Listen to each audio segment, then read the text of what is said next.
అది మా ఇంటి నెంబర్ 3-8 కోసిని గ్రామ పంచాయతీ కాగజ్నగర్ రూరల్ మండలం. నేను సచ్చినా కూడా ఇక్కడనే చేస్తానని మీకు ఆల్రెడీ చెప్పిన.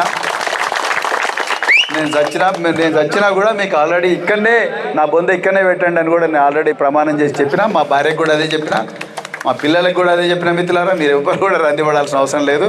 మా దయ్యం కూడా ఇక్కడనే తిరుగుతుంది నాది.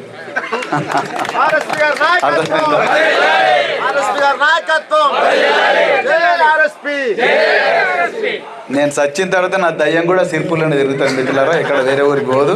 సో అందుకొరకు మీరెవరు కూడా భయపడాల్సిన అవసరం లేదు, బాధపడాల్సిన అవసరం లేదు. నా జీవితాంతం మీకే సేవ చేస్తాను మిత్రులారా. ఎందుకంటే నేను ఎవరో తెలియనప్పుడే మీరు నన్ను ఎంతో గొప్పగా ఆదరించారు. నేను ఎవరో కూడా తెలియదు మీకు, కానీ మీరు ఒక దుర్మార్గుడి కోరల నుంచి ఈ ప్రాంతంలో విముక్తి కోరుకున్నారు. మీరు ఆ దుర్మార్గుడి విషపు కోరల నుండి మాకు విముక్తి కావాలి.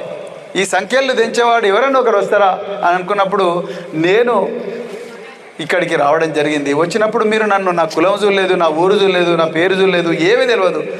ప్రవీణ్ కుమార్ మంచోడు అంటున్నాడు, ఇట్లా ఈయనైతేనే ఈ ప్రాంతంలో ఈ దోపిడీ దౌర్జన్యం గూడాగిరి బంద్ అవుతుంది, మేము స్వేచ్ఛగా బతకొచ్చు అని అనుకున్నారు. మనం నిజంగా ఆ ప్రజా కంటకులను మనం గద్దె దించే ప్రయత్నం కూడా చేసినాం, చాలా వరకు కూడా సఫలీకృతమైన.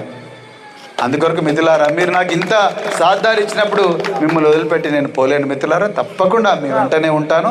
తప్పకుండా మీ జీవితాలు బాగయ్యేదాకా నేను పోరాడుతూనే ఉంటాను, ప్రయత్నం చేస్తూనే ఉంటాను చెప్తూ మరొక్కసారి మీ అందరికి కూడా జై తెలంగాణ.